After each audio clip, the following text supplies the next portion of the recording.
Hello student, क्या हाल चाल। हम उम्मीद करते हैं कि आप लोग जहां पर भी होंगे बहुत अच्छे से और बहुत बढ़िया से होंगे। चलिए आज की वीडियो में डिस्कस करते हैं स्टूडेंट एक बहुत सुंदर से टॉपिक के बारे में, बहुत अच्छे और बहुत इंपॉर्टेंट टॉपिक के बारे में, जिसका नाम है डीडीटी। डीडीटी क्या नाम है? डीडीटी। पहले लिख दे रहा हूं, जिसका नाम क्या है? डी, फिर डी, क्या है? कहोगे सर इसका फुल नेम क्या होगा? फुल नेम पहले लिख दे रहे हैं। फुल नेम क्या? Name full name. अब देखो फुल नेम जो इसका है ना, डीडीटी का। किसका? डीडीटी। तो डी मतलब होता है डाई क्लोरो। क्या होता है? डी मतलब डाई क्लोरो। एक मिनट, डाई क्लोरो। क्लियर। अब एक डी मतलब होता है डाई फेनिल। क्या होता है? Diphenyl. लिख जाओ, डाई फेनिल। और एक टी मतलब होता है, क्या होता है? Trichloroethane. Trichloroethane. आ रही हो समझ? चलो पहले तो हम बात इतना करेंगे। हमने बोला क्या कि हम लोग आज पढ़ने जा रहे हैं डीडीटी, और ये भी बहुत इंपॉर्टेंट है, बहुत ज़्यादा इंपॉर्टेंट। एक चीज़ आपको बता दे रहा हूँ कि हाइलो एल्केन और हाइलो एरिन में कौन कौन टॉपिक इंपॉर्टेंट है। तो पहले आप ये डीडीटी के बारे में समझ लो, उसके बाद हम बता दें, या तो सुन ही लो। चलो सुन लो सर जी, सुना दीजिए जल्दी से, पहले तो हम लोग तैयारी करेंगे अच्छे से। तो देखो, हाइलो एल्केन और हाइलो एरिन्स में कौन कौन से टॉपिक बहुत ज़्यादा इंपॉर्टेंट है जो आपके बोर्ड में आने वाले हैं। तो पहला देखो, ध्यान से सुनिए। पहले टॉपिक है हाइलो एल्केन में और हाइलो एरिन्स में जितने नेमिक रिएक्शन है बहुत ज़्यादा इंपॉर्टेंट है, ये तो समझो हर साल आते हैं। उसके बाद दूसरी टॉपिक है SN1 और SN2 अप्रिया। क्लियर। तीसरी टॉपिक है, तीसरी टॉपिक जाना चाहते हो? तीसरी टॉपिक जानना चाहते हो ना? सुनो, जो तीसरी टॉपिक इसमें ना एक छोटा सा रिएक्शन है जिसका नाम है एलिमिनेशन रिएक्शन। आपको केमिकल प्रॉपर्टी जब पढ़ाया गया होगा एलिमिनेशन रिएक्शन, यानी हम भी खुद पढ़ा है एलिमिनेशन रिएक्शन हाइलो एल्केन का। तो उसमें भी एक छोटी सी टॉपिक है, यानी हम कह सकते हैं ना कि हाइलो एल्केन में तीन टॉपिक बहुत ज़्यादा इंपॉर्टेंट है। पहला है नेमिक रिएक्शन, और दूसरा है SN1 2 और SN1 अप्रिया, तीसरा है निराकरण अप्रिया। ये तीनों टॉपिक बहुत ज़्यादा इंपॉर्टेंट है और हर साल आते हैं बोर्ड में। तीनों में से एक जरूर आएगा, या तो नेमिक रिएक्शन आएगा हाइलो एल्केन से। कहोगे सर जी नेमिक रिएक्शन में कौन कौन से रिएक्शन हो सकते हैं? तो देखो, पहला आपको पढ़ाएगा वोल्टेज अप्रिया, वोल्टेज फिटिंग अप्रिया पढ़ाया गया होगा, और उसके बाद फ्रैंकलैंड अप्रिया पढ़ाया गया होगा, उसके बाद उल्मान अप्रिया पढ़ाया गया होगा, उसके बाद आपको कोनाट फ्रैंकलिस्टीन, डॉर्जन और स्वार्टज अप्रिया, उसके बाद बोरोहंस डीकर अप्रिया। क्लियर। ये जितने भी अप्रिया आपको हाइलो एल्केन से पढ़ाया गया ये बहुत ज़्यादा इंपॉर्टेंट है। क्लियर। अब एक और टॉपिक है इसमें, किसमें किसमें किसमें किसमें किसमें हाइलो एल्केन में कौन सी टॉपिक है सर? वो जो इंपॉर्टेंट बताने वाले हैं। एक छोटी सी टॉपिक और रिडक्शन। रिडक्शन भी कभी कभी पूछ देता है कि अगर हम हाइलो एल्केन का रिडक्शन करते तो क्या बनता। तो आप ध्यान सुनिएगा, हाइलो एल्केन का अगर रिडक्शन किया जाता तो बस एल्केन बनता है। क्या बनता है? एल्केन। यानी नॉर्मली बात किया जाए हाइलो एल्केन में चार लोग इंपॉर्टेंट है। पहला नेमिक रिएक्शन, दूसरा SN1 2 SN1 अप्रिया, तीसरा निराकरण अप्रिया, छोटा देखो ये उंगली छोटा पर आ रही ना, तो रिडक्शन। कौन सा है? रिडक्शन। बस। अब हम बात करेंगे हाइलो एरिन्स की। किसकी बात करेंगे? High-low arenes. तो चलो, हाइलो एरिन्स में सबसे ज़्यादा इंपॉर्टेंट है हाइलो एरिन्स का प्रिपरेशन। मतलब हाइलो एरिन्स में सबसे ज़्यादा इंपॉर्टेंट है क्लोरोबेंजीन, और क्लोरोबेंजीन में सबसे ज़्यादा इंपॉर्टेंट है उनके बनाने की विधि, वो भी प्रयोगशाला। प्रयोगशाला में हमारे दो विधि बहुत ज़्यादा इंपॉर्टेंट है, एक सेंडमेयर अप्रिया, दूसरा कौन सा अप्रिया है? रेसिक विधि। और एक छोटा सा और है गटरमान अप्रिया। कौन सा अप्रिया? गटरमान। ये सब आपको बता दिया गया है इसके पहले वाले वीडियो में, समझा दिया गया है मैकेनिज्म के साथ, क्रियाविधि के साथ। आपको कोई डाउट नहीं होगा, एक बार जाकर वहाँ पर देख सकते हो। चलो उसके बाद हम फिर बात करेंगे हाइलो एरिन्स में। हाइलो एरिन्स में क्लोरोबेंजीन में बात करेंगे, सबसे ज़्यादा इंपॉर्टेंट कह सकते हैं, very most important of the high-low alkene and high-low arenes. मतलब इन दोनों चैप्टर की बहुत ज़्यादा इंपॉर्टेंट है इलेक्ट्रोफिलिक सब्स्टिट्यूशन रिएक्शन, जो हम लोग बहुत अच्छे से पढ़ा दिए इसके पहले वाले वीडियो में। और इलेक्ट्रोफिलिक सब्स्टिट्यूशन रिएक्शन में, यानी इलेक्ट्रॉन्स ने प्रतिस्थापन अभिक्रिया में चार रिएक्शन सबसे ज़्यादा इंपॉर्टेंट है। एक हाइलोजनीकरण, दूसरा है नाइट्रीकरण, और तीसरा है सल्फोनीकरण, चौथा आपका होगा फ्रीडल क्राफ्ट अभिक्रिया। ये है आपके इंपॉर्टेंट टॉपिक। आप इतने टॉपिक को अच्छे से तैयार कर लो ना, आपके पूरे 7 नंबर कहीं मिस नहीं होंगे। लेकिन एक चीज़ और है, हाइलो एरिन्स में एक छोटा सा और टॉपिक है जिसका नाम है डीडीटी। आज यही हम लोग डिस्कस करेंगे। क्या करेंगे, डीडीटी के बारे में। ये भी बहुत ज़्यादा इंपॉर्टेंट, हमने बोला ना कि हाइलो एल्कीन्स में क्लोरोबेंजीन सबसे ज़्यादा इंपॉर्टेंट है, और उनके इंपॉर्टेंट कंसेप्ट कौन कौन है, उनके प्रयोगशाला की विधि, मतलब उनको प्रयोगशाला में कैसे हम लोग प्राप्त करते हैं। तो प्रयोगशाला में प्राप्त करने के लिए बताया गया था ना क्या क्या है, सेंडमेयर क्रिया है, और कौन सा है, रेसिंग विधि है, तीसरा बताया गया था कौन सा है, गटरमान क्रिया। ये इनके प्रयोगशाला इन तीनों में से 2 जरूर आते हैं हर साल। अब एक और बताया गया था आपको, इलेक्ट्रॉन स्नेह प्रतिस्थापन क्रिया, इंग्लिश में बोले तो इलेक्ट्रोफिलिक सब्स्टिट्यूशन रिएक्शन। ये सबसे ज़्यादा इंपॉर्टेंट है पूरे हाइलोएल्कीन और हाइलोएरिन्स में, और ये 4 तरीका से होता है, चारों पूछा जाता है हर साल हर साल हर साल। और वो चारों कौन कौन से बताया था ना अभी, हाइलोजिनेशन, सल्फोनेशन, नाइट्रीकरण या नाइट्रेशन और फ्रीडल क्राफ्ट रिएक्शन। ये चारों आप अच्छे से तैयार कर लो, और चारों का क्रिया विधि भी पूछता है बहुत ज़्यादा। आपको क्रिया विधि इसके पहले वाले वीडियो में बताया गया, आप सर्च करोगे पीके सर केमिस्ट्री, आपको चारों रिएक्शन क्रिया विधि के साथ समझाया गया बहुत अच्छे तरीका से। जो बच्चा अगर 11th में नहीं कुछ जानता है ना, तो वो इसको देखने के बाद उसको फीलिंग नहीं होगा कि 11th में हम नहीं पढ़े थे तो हमारा नुकसान होगा, उसको ऑटोमेटिकली समझ में आ जाएगा। तो और एक छोटी सी टॉपिक है जिसका नाम है डीडीटी, ये तो सबसे ज़्यादा ये भी इंपॉर्टेंट है, उसी तरह जिस तरह इलेक्ट्रॉन स्नेह प्रतिस्थापन क्रिया। तो आज हम इसी इंपॉर्टेंट टॉपिक के बारे में डिस्कस करेंगे करेंगे करेंगे। तो वो टॉपिक इंपॉर्टेंट क्या है आपका, DDT, full name full name full name full name dichloro diphenyl trichloro ethane. अब कहोगे सर जी ये जो डीडीटी है इसका इंपॉर्टेंट क्या क्या, कैसे कैसे पूछता है। पहला तो आपको पूरा पूछेगा डीडीटी का पूरा नाम, 2 नंबर में आता है, डीडीटी का पूरा नाम क्या है लिखिए। दूसरा पूछता है आपका, तीसरा कहाँ, पहला बोले तो दूसरा बोलना चाहिए ना, तीसरा कहाँ बोले। तो देखो पहला बोले हम लोग डीडीटी का पूरा नाम, दूसरा डीडीटी का स्ट्रक्चर क्या होता है, डीडीटी का स्ट्रक्चर क्या होता है, संरचना क्या होता है। देखो डीडीटी का स्ट्रक्चर बहुत आसान, आप क्या बनाओगे, इस तरह बनाओगे, कार्बन ले लो, कार्बन, इधर क्लोरीन, इधर क्लोरीन और इधर क्लोरीन। उसके बाद फिर कार्बन ले लो, और क्या करना है यहाँ पर, हाइड्रोजन लगाना, क्या लगाना, हाइड्रोजन। अब बस कुछ करना नहीं, बस यहाँ पर क्या करना है बच्चों, क्या करना है बच्चों, बस यहाँ पर ले लो इस तरह बेंजीन रिंग जोड़ दो, बेंजीन रिंग, बेंजीन रिंग, और इस बेंजीन रिंग में क्लोरो बेंजीन जोड़ना है, क्या जोड़ना है, chloro benzene, chloro benzene, chloro benzene, बस यहाँ पर क्लोरो बेंजीन जोड़ दो। अब इसको इसके साथ अटैच कर दो, बस हो गया डी डी टी टी। देखो डाइक्लोरो, मेरी बात सुनो, क्या डाइक्लोरो डाइफेनिल, 2 फेनिल हो गया ना, देखो डाइक्लोरो, फिर डाइफेनिल, फिर ट्राइक्लोरो एथेन, ट्राइक्लोरो एथेन, इसका नाम। बात समझ रहे, इसको अच्छा से बना सुंदर, क्योंकि ये जरूरी है, एंगल बहुत जरूरी है, अच्छे से दिखना।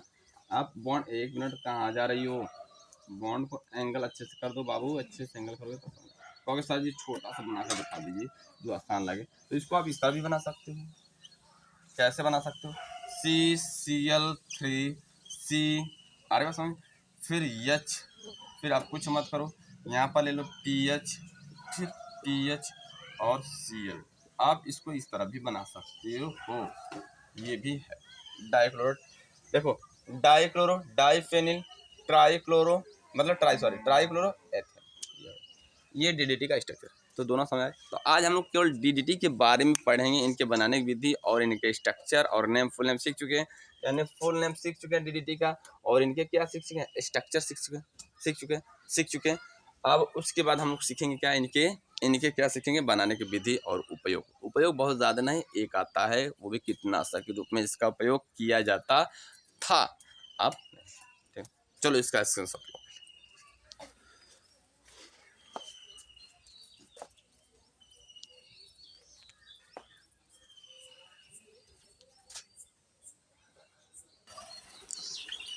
चलो हम लोग देख लेते हैं ना डीडीटी के प्रयोगशाला, यानी अब डीडीटी को प्रयोगशाला में कैसे बनाया जाएगा इसके बारे में हम लोग आज डिस्कस करेंगे, ठीक है। डीडीटी को प्रयोगशाला में हम कैसे बनाएंगे उसको हम देखेंगे, बात समझ रहे हैं। चलो चलो देख लें। करना क्या आपको पढ़ाया गया होगा, क्लोरल, आप ब्लीचिंग पाउडर पढ़े हो ना, क्लोरोबेंजीन, क्या नाम उसका, क्या नाम बताएं, आप पढ़े हो ना, क्लोरोफार्म पढ़े थे।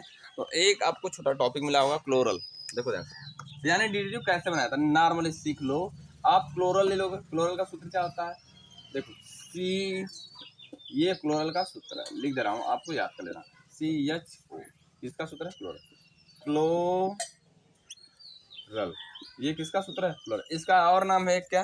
Try chloro एस्टल aldehyde. देखो ट्राई, क्योंकि देखो 1 2 3 trichloral, sorry trichloroacetaldehyde. अरे ट्राई, इसका एक और नाम है ना, बोले ना trichloral, trichloro, chloral नहीं बोला, ट्राई क्लोरो एसिटल एल्डिहाइड, या इसको और भी बोल सकते हैं आईपीसी नाम, या इसका होगा आईयूपीएसी नेम, आयु, एक मिनट, आईयूपीएसी, इसका आईपीसी क्या होगा?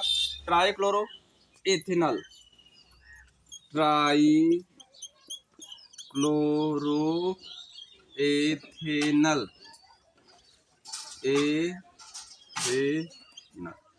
यानी क्लोरल का 3 नाम है। क्या? पहला तो खुद क्लोरल नाम समान नाम है, इसका साधारण नाम, और हम बात करें तो ट्राई क्लोरो एस्टल एल्डिहाइड, और नेक्स्ट इसका आईपीसी नाम होगा ट्राई क्लोरो एथेनल। अब होगा क्या कि जब हम ट्राई क्लोरो एथेनल को किसको किसको किसको किसको किसको किसको किसको किसको किसको ट्राई क्लोरो एस्टल एल्डिहाइड को अगर हम ना फिनॉल के साथ, किसके साथ? फिनॉल के साथ, बात समझ रहे? देख लो अच्छे से, फिनॉल के सॉरी क्लोरोबेंजीन, क्योंकि क्लोरोबेंजीन पढ़ रहे हैं ना बाबू, तो क्लोरोबेंजीन लेंगे हम लोग। तो हम लोग क्या करेंगे ना कि ट्राई क्लोरो एस्टल एल्डिहाइड को क्लोरोबेंजीन के साथ लेंगे। अब देखो क्लोरोबेंजीन को थोड़ा सा हम यहाँ पर घुमा दें, हम जानते हैं क्लोरोबेंजीन को इस तरह हम लोग लिखते हो, आपको आदत हो गई, तो बस इसको घुमा देना, इसको इधर कर देना इस तरह, यहाँ पर क्लोरो हो गया, क्लोरो, बात समझ रही? यही है, और कुछ ज़्यादा नहीं। अब सबको मालूम है कि यहाँ पर हाइड्रोजन होते हैं, कोने कोने में हाइड्रोजन होता है ना। अब यहाँ पर प्लस का चिन्ह लगा दे रहा हूँ, साइन प्लस, ठीक है? दिख रहा है सबको? बात समझ रहे? यानी ये प्लस का जो चिन्ह होगा थोड़ा सा अलग रहेगा कलर में, तब आपको समझ में आएगा। क्लियर? आप करना क्या है, आपको यहाँ पर H2SO4 के साथ मिला देना, H2SO4 के साथ मिला देना। आपको मालूम होगा कि जब किसी कंपाउंड को, जब मान आप कोई कंपाउंड गिलास में भर दिए, बीकर में भर दिए, अब उसमें अगर आप H2SO4 डालते हैं तो जल को बाहर निकाल देता है, या कोई भी एसिड डालते हो वो जल को बाहर निकाल देता है, सिंपल बात। खास करके H2SO4 बहुत ज़्यादा निकालता है, इसलिए इसको बोलते हैं हम लोग निर्जलीकरण। ये निर्जल करता है, मतलब कि निर्जलीकरण मतलब जल को बाहर कर देता है। तो ये क्या करेगा? जल को बाहर कर दिया, इसको बाहर कर दिया, जल को बाहर कौन कर दिया? H2SO4। अरे सर, यानी हम बात करेंगे क्लोरल ले लिए, डाइक्लोरोबेंजीन ले लिए, मतलब डाइक्लोरोबेंजीन नहीं बोलेंगे, क्लोरल ले लिए और 2 क्लोरोबेंजीन ले लिए। क्या ले लिए? 2 क्लोरोबेंजीन। यहाँ पर लिख रहे हैं क्लोरोबेंजीन, 2 क्लोरोबेंजीन, है ना? चलो 2 नहीं लिखेंगे, क्लोरोबेंजीन, ठीक। अब हम क्लोरोबेंजीन ले लिए, क्लोरल ले लिए, क्लोरोबेंजीन, दोनों को H2SO4 के उपस्थिति में क्रिया करें। बात समझ आ रही है ना? एकदम एग्जैक्टली समझ में आनी चाहिए, बहुत इंपॉर्टेंट है। हमने क्या बोला कि हम लोग पढ़ने क्या जा रहे हैं? DDT के बनाने की विधि, और DDT बताया गया कि आप क्लोरल ले लिए, क्लोरल को आप 2 क्लोरोबेंजीन ले लिए, इनसे क्रिया कराओगे, H2SO4 मिलाओगे, तो H2SO4 मिलाते हैं इन दोनों के साथ, तुरंत ये जल को बाहर कर देगा, जल को बाहर कर देगा। तो जल को बाहर कर दिया तो यहाँ पर हो गया, बस जोड़ देना, आप सबको जोड़ दोगे क्या होगा? चलो सर जी जोड़ के दिखा दीजिए, जल्दी से दिखा दे रहा हूँ। चलो अब हुआ क्या, यहाँ पर Cl ले लिए, फिर इसको छोटा कर देना एरो, H2SO4। अरे अब यहाँ पर Cl और Cl, फिर क्या है CH, और उसके बाद यहाँ पर क्या है, इसको TS शॉर्ट वर्ड में लिख देना है, बस है। चलो इसको उसी तरह दिखा देना, तुम लोगों को कंफ्यूज हो जाओगे, सर जी वो तो उसमें इस तरह लिखते हैं, इस तरह लिखते हैं। यहाँ पर स्पेस कम है, और इस कम की वजह से हम तीन को छोटा बना रहे हैं। ये नहीं सर जी उतना बड़ा वहाँ पर बना दे, छोटा क्यों बना रहे, ऐसा मत सोचना कभी गलती से। एक मिनट आने की बात है, DDT बन गया मेरा, DDT बन गया। क्या हो गया? डाइक्लोरो, देखो डाइक्लोरो डाइफेनिल ट्राइक्लोरोएथेन, डाइफेनिल ट्राइक्लोरोएथेन बन गया, डाइक्लोरो डाइफेनिल ट्राइक्लोरोएथेन, ये बन गया आपका DDT। बात समझ दिख रहा है सबको? आया समझ में कि नहीं? एक बार और समझ लो सर जी, एक बार और समझा दीजिए, कंफ्यूजन है मेरे को, कंफ्यूजन। देखो हुआ क्या, हमने बोला कि क्लोरल ले लिया, क्लोरल ले लिए, क्लोरो को हम मतलब कि 2 मोल क्लोरोबेंजीन ले लिए।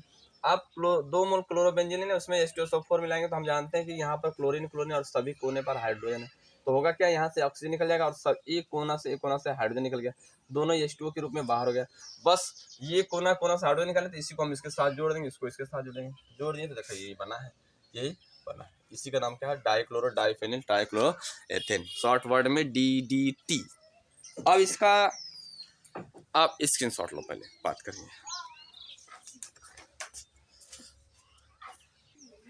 चलो आ गया समझ में DDT बनाने की विधि, सबको समझ आ गया समझ। चलो देख लेते हैं हम लोग। हमने बोला था कि क्योंकि सर जी अगर एग्जाम में लिखेंगे थियोरेटिकल पोर्शन तो कैसे लिखा जाएगा, अगर हम इसके डिफरेंशियल लिखेंगे तो कैसे लिखेंगे, बोलोगे क्या, जब क्लोरल को लिखोगे कैसे, देखो जब क्लोरल को किसके साथ, क्लोरोबेंजीन के साथ, जब क्लोरल को क्लोरोबेंजीन के साथ H2SO4 की उपस्थिति में करते हैं तो जल का निकासन होता है और उसके बाद DDT का निर्माण होता है, उसके बाद DDT का निर्माण होता है। ये इस तरह लिखोगे चलेगा, हो जाएगा, कुछ नहीं करना, बस डायरेक्टली इस तरह। अब क्या है इसका एक चीज़ है, उपयोग क्या है, सबसे ज़्यादा उपयोग इसका बस देखो एक ही है और इम्पोर्टेंट है, उपयोग क्या है, DDT का उपयोग, किसका उपयोग, DDT का उपयोग। इसका उपयोग क्या है, ये प्रबल कीटनाशक होता है, क्या लिखोगे, यह प्रबल कीटनाशक होता है, क्या होता है, प्रबल कीटनाशक होता है, किसी कोई दिक्कत, कीटनाशक होता आ रहे बस एक ही, यानी ये कीटनाशक कीट को मारता है, ये है डेट। चलो अब हम बात करते हैं ना, ये हमारा बहुत अच्छे से समाप्त हो गया क्लोरोबेंजीन की, और बस एक टॉपिक बची आपका भौतिक गुणधर्म, और मतलब कि देखो हम लोग क्लोरोबेंजीन की बनाने विधि भी सीख चुके हैं और उनके रासायनिक गुणधर्म भी सीख चुके हैं, और एक टॉपिक था DDT वो भी आज सीख चुके हैं, और एक छोटा सा टॉपिक बचा है जो हम लोग उसको नेक्स्ट वीडियो में सीखेंगे। तब तक के लिए बाय बाय, अच्छे से एग्जाम की तैयारी करो और कमेंट बॉक्स में लिखो सर जी आ रहा है समझ, जो टॉपिक नहीं समझ आ रहे कमेंट बॉक्स में तुरंत लिखा करो, बता देंगे।